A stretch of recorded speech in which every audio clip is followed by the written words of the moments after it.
This program brought to you by Kalyan Jewellers, अब Oak Tree Road, New Jersey में। Lawson Travels, where experience meets excellence. Lakshmi Silks, TB road, Kottayam.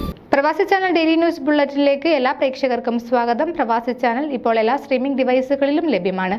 Download media app use on any of your streaming device or any smart television.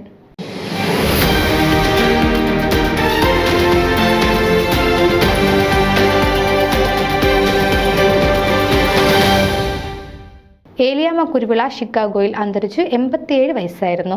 കൊല്ലപ്പള്ളിയിൽ Eliyamma Kuruvila ജനുവരി 9 ഷിക്കാഗോയിൽ അന്തരിച്ചു. മക്കൾ സണ്ണി കുരുവിള, പരേതയായ മേരി ജെയിംസ്, ജൂക്കോസ് കുരുവിള, പീറ്റർ കുരുവിള, അലക്സ് കുരുവിള, മേഴ്സി ആന്റണി, പ്രകാശ് കുരുവിള, പ്രിൻസ് കുരുവിള, സോഫി ജോസഫ് എന്നിവരാണ്. മരുമകൾ തെരേസ കുരുവിള, ജെയിംസ് മാവുങ്കൽ, സൂസമ്മ കുരുവിള, സിസിലി പീറ്റർ, ബീന അലക്സാണ്ടർ, രാജു ആന്റണി, സിമോണ പ്രകാശ്, ലിറ്റ കുരുവിള, വിൽസൺ ജോസഫ് എന്നിവരാണ്. സംസ്കാരം ജനുവരി 17 ഷിക്കാഗോയിൽ നടക്കും. പൊതുദർശനം 2025 ജനുവരി 17 വെള്ളിയാഴ്ച saint Thomas Syro Malabar cathedral രാവിലെ 10 മണി മുതൽ നടക്കും. ന്യൂസ് ഡെസ്ക് പ്രവാസി ചാനൽ. നിങ്ങളുടെ വാർത്തകളും വിശേഷങ്ങളും ഞങ്ങളെ അറിയിക്കാൻ മറക്കണ്ട. news@pravasichannel.com അല്ലെങ്കിൽ editor@eMalayali.com എന്ന ഇമെയിലിലേക്ക് വാർത്തകൾ അയക്കുക.